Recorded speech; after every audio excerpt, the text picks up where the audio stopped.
팀 켈러의 고통에 답하다 라는 책에 고난이라는 풀리지 않는 수수께끼라는 챕터의 글을 읽어드리겠습니다. 고통을 위로하고 처리할 만능 열쇠 같은 건 없었다. 기독교 신앙의 독보적인 고난관. 기독교 사상은 그리스 철학과 달리 두 발을 딛고선 이 세상의 삶이 선하며 마음껏 누릴 가치가 있다고 말합니다. 그것은 일상생활과 관계가 주는 즐거움과 안락함을 혐오하거나 애써 물리칠 이유가 전혀 없다는 뜻입니다. 무신론자들은 육신과 감각의 맞선 싸움을 벌여야 한다고 설득하지만 기독교 신앙은 그런 싸움에 온 힘을 기울이지 않습니다. 부활에는 그 이상의 의미가 담겨 있습니다. 기독교 신앙은 다른 종교들과 다르게 생명이 되살아나는 부활을 주장합니다. 늘 동경하지만 단 한 번도 맛보지 못했던 새로운 육신, 새로운 삶을 되찾는다고 말합니다. 그리스도인의 소망은 육신에서 벗어나 하늘에만 머무는 존재가 아니라 영혼과 몸이 마침내 완벽하게 통합되는, 그래서 춤추고 노래하고 일하고 놀 수 있는 존재로 거듭나는 데 있습니다. 이렇게 기독교의 부활은 거스를 수 없어 보이는 죽음을 되돌리는 진리를 품고 있습니다. 인간은 거역할 수 없는 운명의 속수무책으로 휘둘리는 희생자가 아니라 지혜로우신 하나님의 손 안에 있는 존재들이므로 잔인하고 무책임한 운명을 탓하기보다 욥처럼 끈질기게 고통을 견뎌내야 한다고 강조합니다. 그렇게 받아들일 때 인격적인 하나님은 뜻을 품고 역사하십니다. 성경을 보면 고난이 삶에 다양하게 작용한다는 사실을 알 수 있습니다. 모두 그 쓸모에 맞게 사용하십니다. 그러기에 우리가 겪는 역경이나 어려움들을 해결해주는 만능 열쇠 같은 방법은 없다고 말합니다. 오늘 우리가 나눌 말씀은 마태복음 27장 11절부터 26절 말씀입니다. 예수께서 총독 앞에 섰음에 총독이 물어 이르되 내가 유대인의 왕이냐? 예수께서 대답하시되 내 말이 옳도다 하시고 대제사장들과 장로들에게 고발을 당하되 아무 대답도 아니하시는지라. 이에 빌라도가 이르되 그들이 너를 쳐서 얼마나 많은 것으로 증언하는지 듣지 못하느냐 하되 한마디도 대답하지 아니하시니 총독이 크게 놀라워하더라. 명절이 되면 총독이 무리의 청원대로 죄수 한 사람을 놓아주는 전례가 있더니 그때 바라바라 하는 유명한 죄수가 있는데 그들이 모였을 때에 빌라도가 물어 이르되 너희는 내가 누구를 너희에게 놓아주기를 원하느냐? 바라바냐 그리스도라 하는 예수냐 하니 이는 그가 그들의 시기로 예수를 넘겨준 줄 알미더라. 총독이 재판석에 앉았을 때에 그의 아내가 사람을 보내어 이르되 저 옳은 사람에게 아무 상관도 하지 마옵소서. 오늘 꿈에 내가 그 사람으로 인하여 애를 많이 태웠나이다 하더라. 대제사장들과 장로들이 무리를 권하여 바라바를 달라하게 하고 예수를 죽이자 하게 하였더니 총독이 대답하여 이르되 둘 중에 누구를 너희에게 놓아주기를 원하느냐? 이르되 바라바로소이다. 빌라도가 이르되 그러면 그리스도라 하는 예수를 내가 어떻게 하랴? 그들이 다 이르되 십자가에 못 박혀야 하겠나이다. 빌라도가 이르되 어찌 미냐? 무슨 악한 일을 하였느냐? 그들이 더욱 소리질러 이르되 십자가에 못 박혀야 하겠나이다 하는지라. 빌라도가 아무 성과도 없이 도리어 밀란이 나려는 것을 보고 물을 가져다가 무리 앞에서 손을 씻으며 이르되 이 사람의 피에 대하여 나는 무죄하니 너희가 당하라. 백성이 다 대답하여 이르되 그 피를 우리와 우리 자손에게 돌릴지어다 하거늘. 이에 바라바는 그들에게 놓아주고 예수는 책찍질하고 십자가에 못 박히게 넘겨주니라. 아멘. 반갑습니다. 오늘 마태복음 27장 11절부터 26절까지를 중심으로 바라바라는 제목의 말씀을 함께 나누겠습니다. 오늘 본문에 나오는 빌라도의 이 재판은 우리의 마음을 상하게 합니다. 우리 예수님께서는 말도 안 되는 이유로 신문을 받으셨고 십자가를 지셔야 했습니다. 빌라도는 유대인들에게 들은 대로 예수님을 신문했습니다. 너가 유대인의 왕이냐? 이건 너도 그렇게 생각하느냐? 정말로? 이런 말입니다. 예수님께서는 거기에 대고 너의 말이 옳다라고 하면서 부인하지 않으셨습니다. 11절입니다. 예수께서 총독 앞에 섰음에 총독이 물어 이르되 너가 유대인의 왕이냐? 예수께서 대답하시되 너의 말이 옳도다 하시고, 예수님의 왕권은 로마 황제나 빌라도나 혹은 분봉왕 헤롯의 지위를 위협하는 그런 왕권이 아니었고 영적인 것이었습니다. 그런데 그런 것으로는 기소할 만한 근거가 될 수 없죠. 다시 말해서 유대 종교 지도자들이 얼마나 허술하게 예수님을 고발했는지, 얼마나 말도 안 되는 내용을 가지고 왔는지를 눈치챈 겁니다.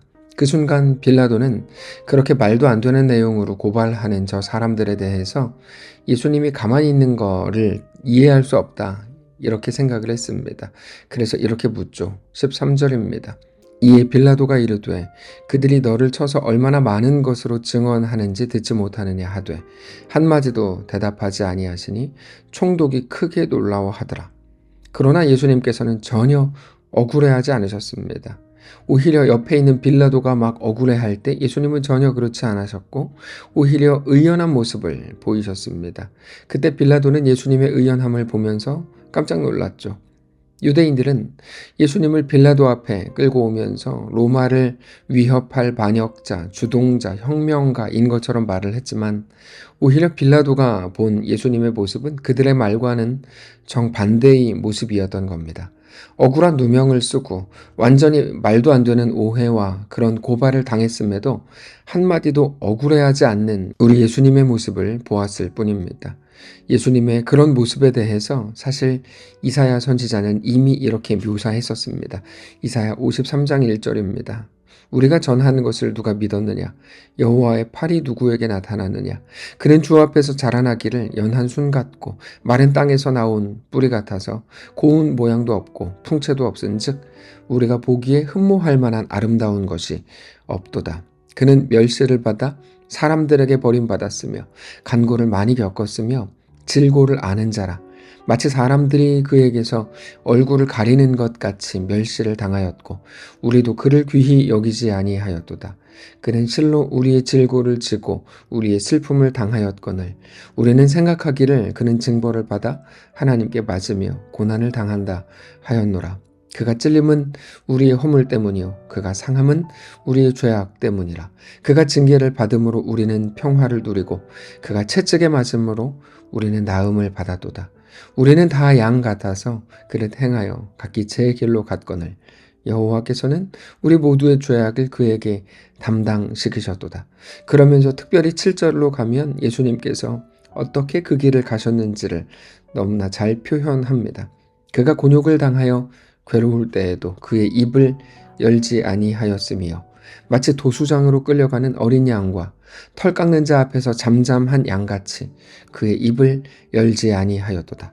우리 예수님께서는 정말 곤욕을 당해서 괴로우실 때에도 입을 열지 않으셨고 마치 도살장으로 끌려가는 양처럼 그렇게 죽으러 가는 어린 양처럼 아무 말씀도 하시지 않았습니다. 우리 주님은 왜 그렇게 그들의 모함과 거짓말과 과장과 속임수에 대해 아무것도 모르는 자처럼 가만히 계셨던 걸까요? 그 이유가 바로 오늘 마태복음 27장에 소개되는데 그게 바로 바라바에 관한 이야기입니다.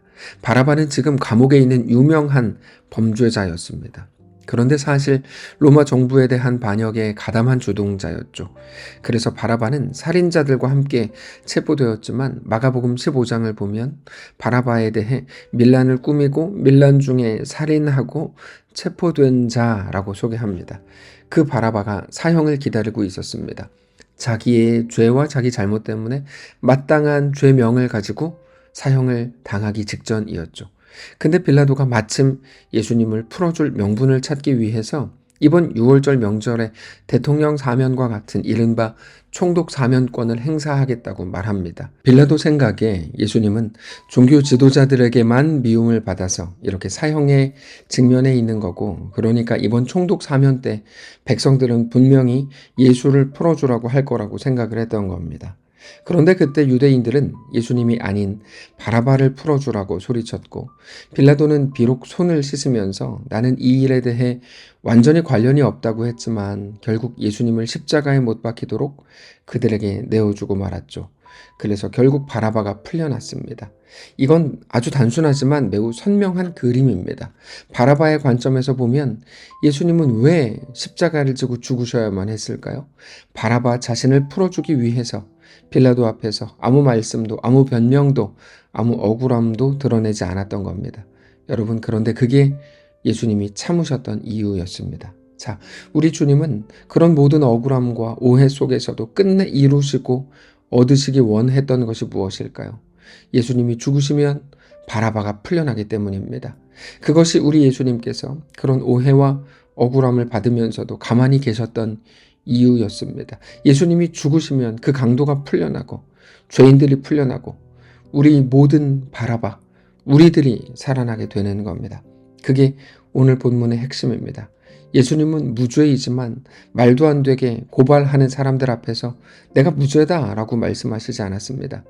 그 이유는 바라바를 그리고 우리를 살리시기 위해서였습니다. 그게 우리가 구원을 얻을 수 있었던 유일한 이유입니다. 바라바는 그래도 문제가 있는 사람이고 나는 그렇지 않은 사람인데 나랑 바라바를 어떻게 비교하냐 라고 생각하는 건 매우 어리석은 말입니다. 성경은 우리가 얻은 구원에 대해서 구원 얻을만 했기 때문이라고 설명하지 않고 우리에게서 어떤 구원의 가능성도 찾을 수 없었다고 말씀하십니다. 우리가 구원받지 못하는 것은 우리가 운이 나빠서가 아니라 우리의 죄악 때문입니다. 우리가 얻은 구원이라고 하는 게 얼마나 완전한 건지, 얼마나 특별한 건지, 얼마나 우리 한 사람 한 사람을 향하여 있는지를 오늘 본문을 통해서 꼭 확인하실 수 있기를 원합니다. 정말 우리 주님의 구원은 우리 한 사람 한 사람을 향해 찾아오시는 거였고 그렇게 구원하신 것이었습니다.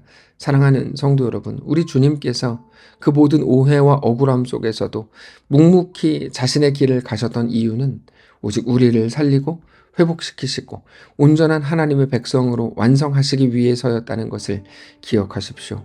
오해와 억울함에 대한 변명이 그렇게 세상에 대해 우리 자신의 어떠함을 증명하는 것이 우리의 최선일 수 없습니다. 어제 말씀을 나눈 것처럼 유다는 매우 남자다웠고 용감했고 실천할 수 있는 사람이었습니다. 다른 제자들과 비교해보면 가장 뛰어난 인간적인 모습을 보였는지도 모릅니다. 그러나 그것으로 구원을 얻거나 그것으로 하나님의 은혜를 누리게 되는 건 아닙니다. 그럼 무엇일까요?